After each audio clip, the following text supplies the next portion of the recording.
A very good afternoon and welcome to NTV News. I'm Siksha Sharma. Let's take a look into the headlines first.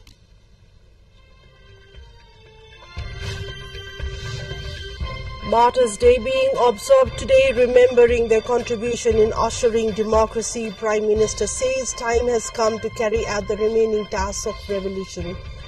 Government announces start of loan procedure to promote new businesses, aims at making it simple and transparent. Truce proposal for a halt in fighting and hostage release to be sent to Hamas. Proposal demand release of women and children first and aid delivery in Gaza. And Nepal Police Club locking horns with church boys in the Aharara Cup today.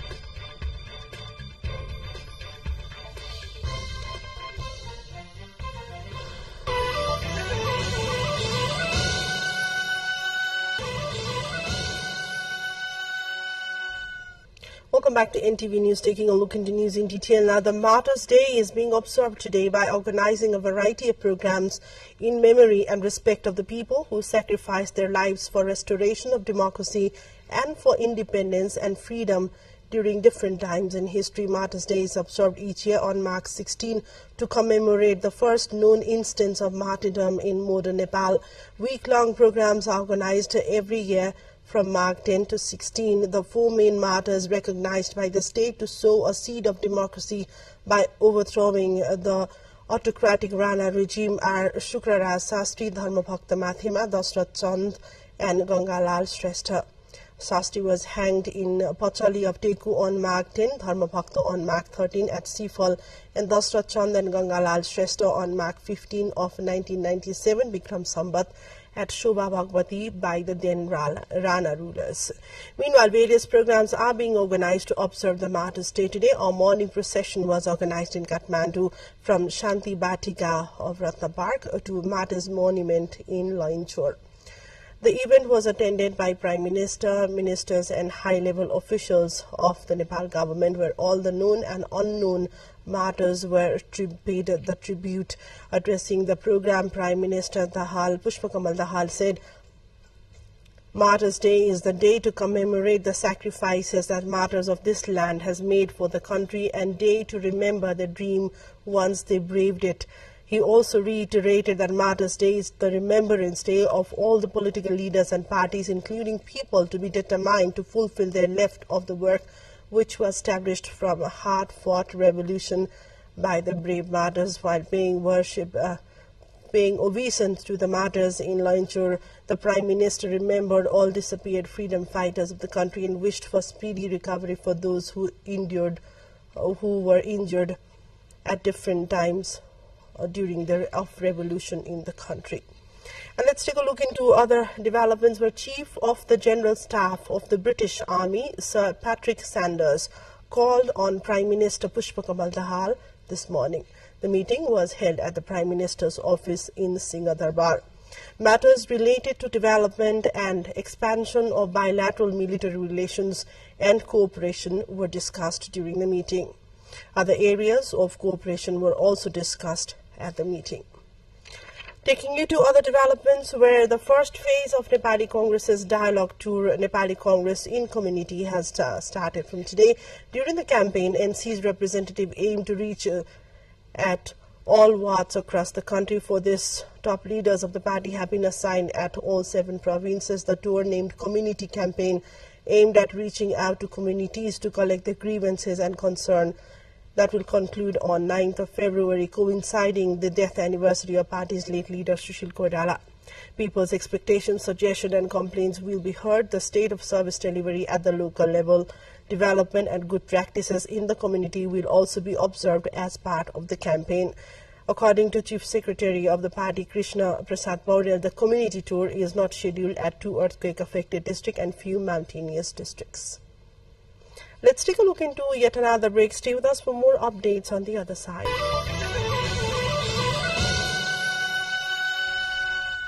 Welcome back to NTV News. Towards other update, halfway through winter and the possibility rain has increased as the effect of westerly wind has been seen in Nepal.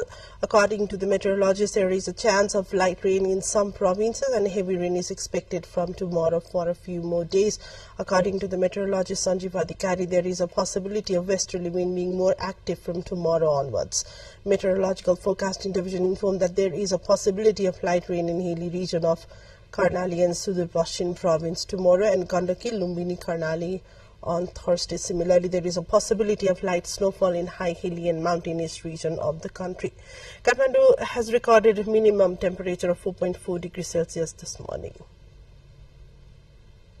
The government is implementing a start-of loan procedure to support budding innovative businesses. The loan ranging from 100,000 to 2.5 million rupees is offered at a 3% annual interest rate. The loan can be repaid in 3 installments within 7 years of inception. The Industrial Development Academy will issue a public notice for the loan and eligible businesses can apply. The government has allocated 250 million rupees for the current fiscal year and the loan can be applied for 14 various sectors, including safe transportation, automobiles, traditional technology, production, service delivery, mining, and mineral research. Taking you to the international front, where a framework for a halt in fighting in Gaza and the release of hostages is to be relayed to Hamas. Qatar's Prime Minister said on Monday, following meetings with US, Israeli and Egyptian officials, Qatar, along with Egypt and the United States, has led mediation efforts since war broke out on October 7 between Israel and Hamas and triggered by the Palestinian militant group's deadly attacks on southern Israel. Qatari Premier Sheikh Mohammed bin Abdul Rahman Al Thani said the meetings with CIA Chief Bill Burns and top Israeli and Egyptian security officials had resulted in a framework for a phased truce that would see women and children hostages released first, with aid also entering the besieged Gaza Strip. Israel says around 132 of the 250 hostages seized in Hamas's October 7 attacks remain in Gaza, including the bodies of at least 28 dead captives. The communist island Cuba is in the grips of its worst economic crisis in decades, with sky-high inflation and shortages of fuel, medicine and basic foodstuffs, and U.S. sanction aggravating and deadly already situation. Thousands have made their way 3,000 odd kilometers to the U.S. border. The U.S. Customs and Border Protection Agency said it had registered more than 150,000 irregular entries from Cuba in 2023. Another 67,000 entered legally under a humanitarian parole program introduced a year ago by President Joe Biden's administration in a bid to slow illegal migration. Together with the 313,000 who left in 2022, this mass movement represents the largest number of Cuban migrants recorded in 2 years.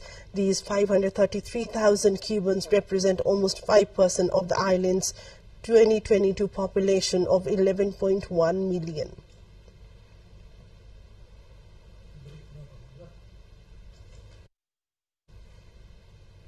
A time capsule 99-year-old discovery hidden under a statue of King William II during renovation at the Dutch Parliament was opened on Monday, revealing historical documents and books about Dutch battles against Napoleon. Workers renovating the Parliament building in The Hague were surprised to discover a metal box hidden between 2 walls supporting the King's plinth. This discovery stunned historians who had no idea of the existence of this time capsule. The books are a 3-volume account in French of William II's battles, including the 1815 Battle of Waterloo against Napoleon by F.D. Bass, a famous military historian of the period.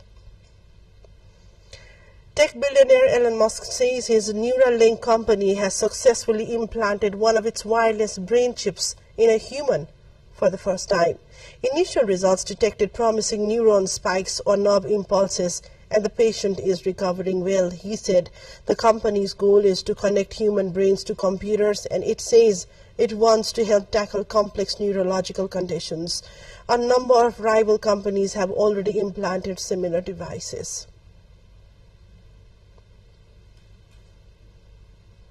Authorities in Colombia seized 130 poisonous frogs being trafficked through the Bogota airport on Monday and arrested the Brazilian woman carrying them. The woman was transporting the colorful harlequin poison frogs inside the film containers while traveling to Sao Paulo with a stopover in Panama. Harlequin frogs are venomous, measure less than 5 centimeters, and live in damp forest along the Pacific coast between Ecuador and Colombia, as well as in other countries in Central and South America. The police reported that the woman carrying the frogs was arrested for the crime of wildlife trafficking before being handed over to the prosecutor's office. Taking you to other developments, where a video showing renovation works to reface in Egypt's Menkaure pyramid in granite has triggered criticism of the project, with one expert decrying its absurdity. In a video posted on Facebook, Mustafa Waziri, the head of Egypt's Supreme Council of Antiquities, showed workers setting blocks of granite on the base of the pyramid, which sits beside the Sphinx and the larger Khafre and Shippos pyramids in Giza. When originally built, the pyramid was encased in granite, but over time lost part of its covering. The renovation aims to restore the structure's original style by reconstructing the granite layer. Time now we take a look into what's in sports.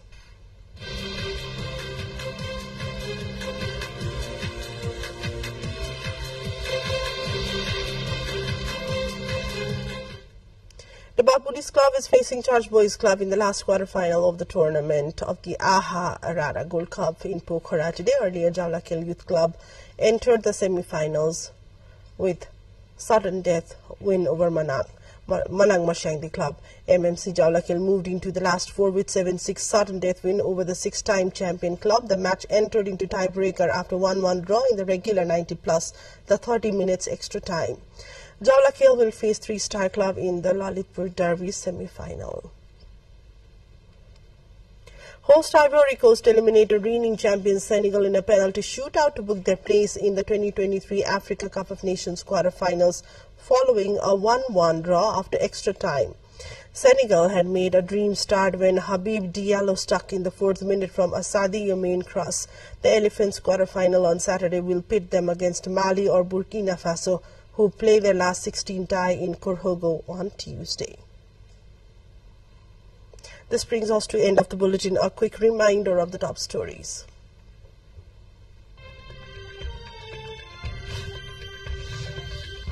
Martyrs' Day being observed today, remembering their contribution in ushering democracy. Prime Minister says time has come to carry out remaining tasks of revolution. Government announces start of loan procedure to promote new businesses, aims at making it simple and transparent. Truce proposal for a halt in fighting and hostage release to be sent to Hamas. Proposal demand release of women and children hostages first and aid delivery in Gaza. And Nepal Police Club locking horns with Church Boys in the Aharara Gold Cup in Pokhara today.